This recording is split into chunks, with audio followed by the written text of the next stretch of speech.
Okay, welcome to another video. It's just a quick playthrough with the latest build I've been messing about with. GTX 1060 6GB with an i7 4770K. The GTX has been overclocked a little bit, but I mean, I know the card because somebody lent it to me who's a subscriber, but I've known them years. It's never had new thermal paste or anything put on it, so with a little bit of a service and clean up it'd probably run a little bit better and overclock more, but I'll just put a relatively mild clock on it because if you're using cheap hardware, then to keep it good you need to. The game is Moto Gp 19. Which in my opinion is the best one of the MotoGPs, and I've got all of them from 13 all the way up to 22.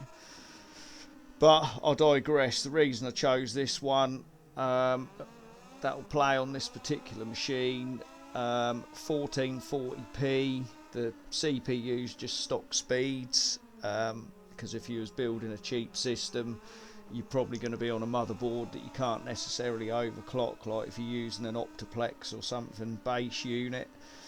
But yeah, 1440p, unlocked frame rate, and you can see up the top there, it's got the average 1% and 0.1% lows, and that's particularly important on a racing game, because if you start getting too much in the way of 1% and 0.1% lows, that is going to show up on your screen and affect the gameplay.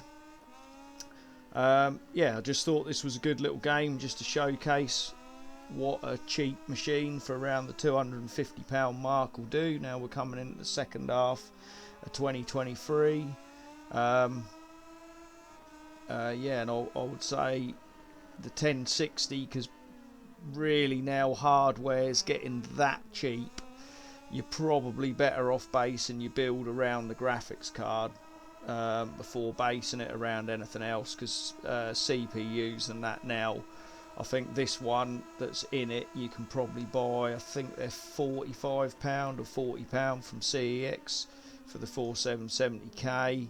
You can get a Ryzen 2600X for the same money. Gen 1 Ryzen 6 cores, you can get them for like £25 now. This is with a warranty, but personally I'd steer clear of Gen 1.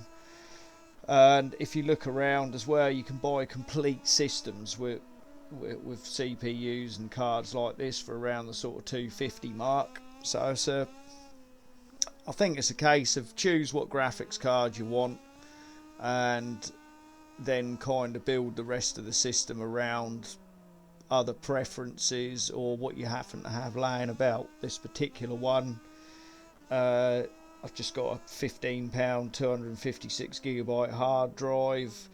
That, well, it's just an old case I got given for free, old cooler that was laying about.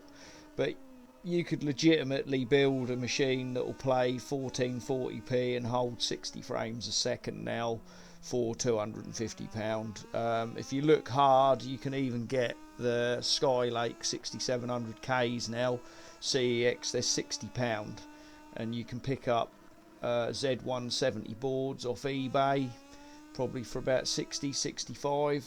So if you're looking at a budget system, I'd say if you can find the right bits, that's probably the way I would go. But Haswell's obviously going to be cheaper to do and easier. But yeah, so yeah, just a quick demonstration of this particular game. I'll be posting a video soon, just showing little clips of a few different games, a few benchmark results. As always, if you got any comments, leave them down below, or ideas, and if there's any particular games anyone wants to see tested, or any particular hardware configurations, sort of relatively cheap ones for the time being, because I have to pay for all the parts myself, apart from the ones that occasionally I get loaned. Yeah, leave the comments below. I am toying with getting an X470 chipset motherboard and maybe messing around with early Ryzen CPUs.